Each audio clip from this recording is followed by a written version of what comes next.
It's been almost a year since the coronavirus was declared a pandemic, and many students continue to learn remotely rather than in person.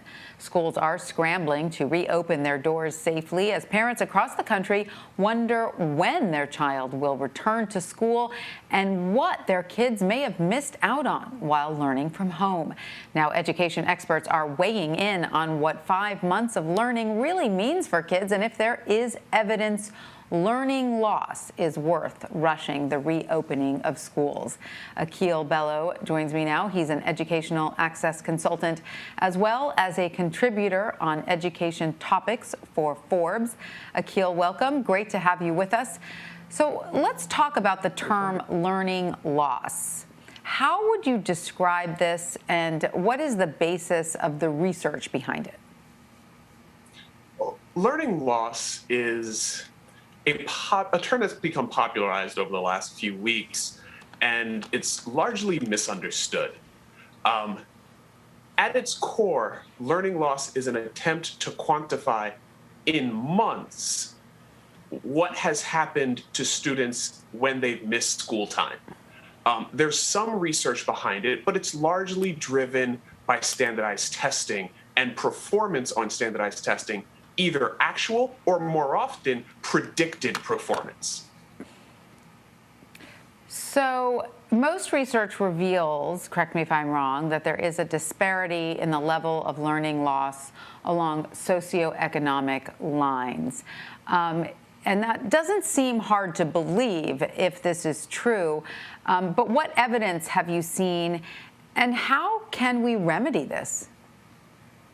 So first, let's define a little bit closer learning loss, right? One, yes, students have been out of school for a certain amount of time, and how long they're out varies largely by socioeconomic status. So if we simply said miss classroom time, there's definitely disparities along socioeconomic status.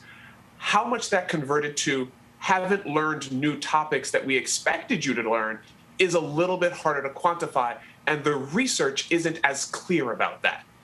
What we can do about it is the big question, and that's the problem with the term learning loss, is that it becomes conflated, it becomes confused, and the remedies put in place may not be the appropriate remedies. Simply opening schools isn't necessarily going to be enough to address any content that was missed and whether we have the expectations that the students catch up with those things and get back on schedule that they were previously on. Right. So I can imagine there are a lot of places where the schools might say, hey, we need to do some summer school this summer to make up for some stuff. Or maybe even we need to repeat some material next year in the fall rather than barreling ahead if we didn't get to the stuff we were supposed to get to last year. Is all of that being considered in different school districts? It is all being considered. Yep. Also, in the bill that was just passed out of the House, or that's going to be voted on by the House, there's a significant portion of funding in there for various programs to address learning loss.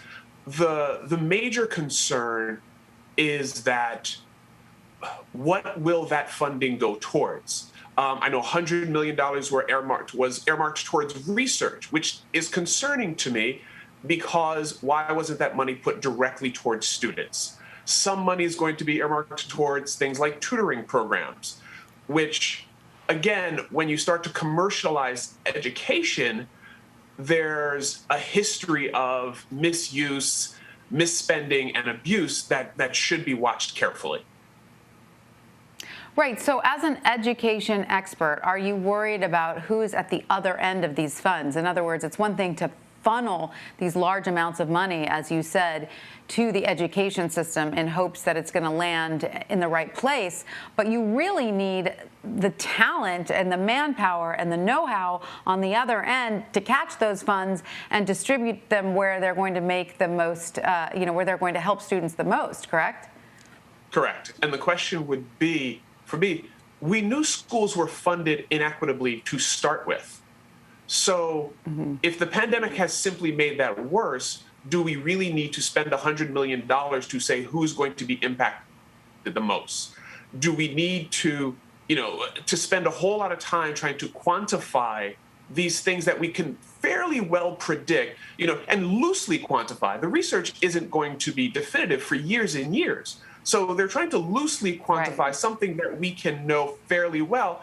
And why not direct that money more directly to students who are going to be impacted the worst, and directly to schools that have traditionally been underfunded?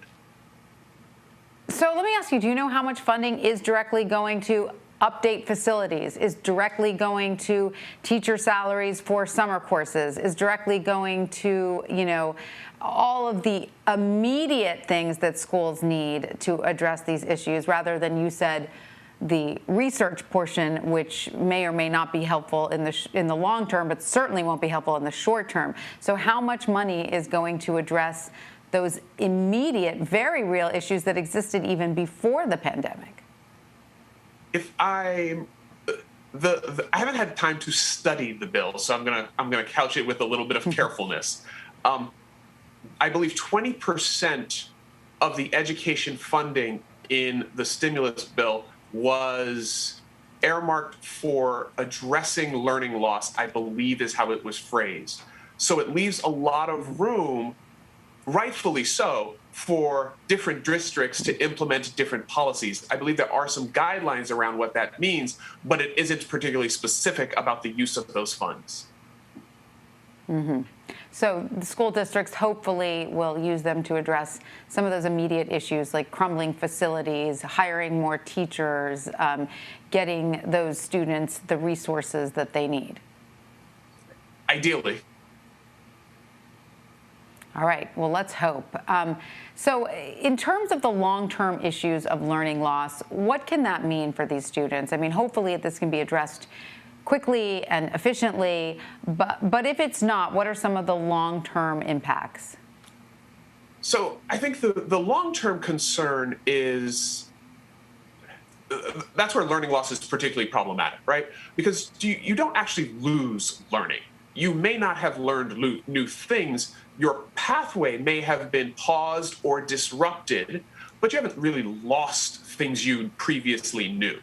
So, but the long-term concern is if there are vulnerable students who were on the verge of not continuing their education, the pandemic comes in and disrupts the pathway you were on, there's a strong likelihood you may not ever recover.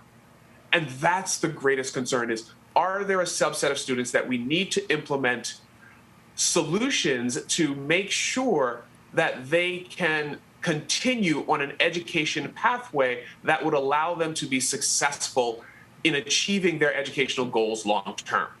There is some research around the pathways, but I think that tying it to the current pandemic has been overblown. There has been a study that said, losing 6 months of education, you will never recover in the rest of your life, which is hyperbole and fear-mongering.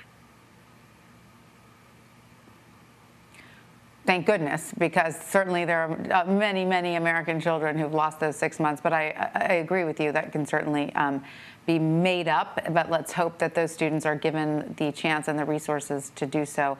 Well, Akil Bello, thank you so much for joining us. We appreciate you sharing your insight. Well, thank you.